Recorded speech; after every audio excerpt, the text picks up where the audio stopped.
नमस्कार मंडळी. तर आपल्या अंगणामध्ये ना खूप छान असं एक चिक्कूचं झाड आहे. तर ते तुम्ही पाहू शकता. मी इथे ना चिक्कू काढत होते. तर थोडंसं ना म्हणजे पिकलेले चिक्कू आहेत ना ते आपोआप पडत होते, म्हणून मी थोडंसं इथे ना झाड सर्व असं हलवलं आणि त्याच्यामुळे बघा इथं भरपूर सारा ना असा वाळाला पाचोळा वगैरे पडला आणि चिक्कू पण पडले. बरेच असे 7-8 चिक्कू पण पडले. तर म्हटलं आता चला, शौर्य पण आत्ताच ना स्कूलमधून जस्ट आलेला आहे.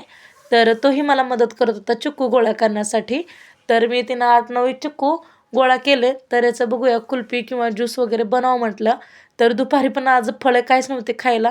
तर आपल्याच अंगणामध्ये चिक्कू झाड आहे, तर बरीच असे चिक्कू निघाले आणि नंतर मी ना ते टोपलीमध्ये घेतले आणि चला तर तुम्हाला दाखवते. एवढे सारे बघा चिक्कू निघलेत आणि छान अशी ना ताजी फ्रेश अशी ना फळं खाण्यामध्ये वेगळीच मजा असते बरं का. छान असे ना आपल्या झाडातले चिक्कू काढलेले आहेत, पण ते झाड हलवल्यानंतर ना अशा चिक्कू पडलेले आहेत बरं का. असे पडल्यानंतर ना फुटलेले आहेत, पण झाडातली मजाच वेगळी असते बरं का. अशी ताजी ताजी फ्रेश अशी चिक्कू खायला भेटणार तर नाईस. तर इथे ना संध्याकाळच्या भाजीची पण तयारी केलेली आहे मी. इथं बघा छोले भिजत घातलेले आहेत. तर बघू छान अशी ना संध्याकाळी छोल्याची भाजीचा बेत आहे.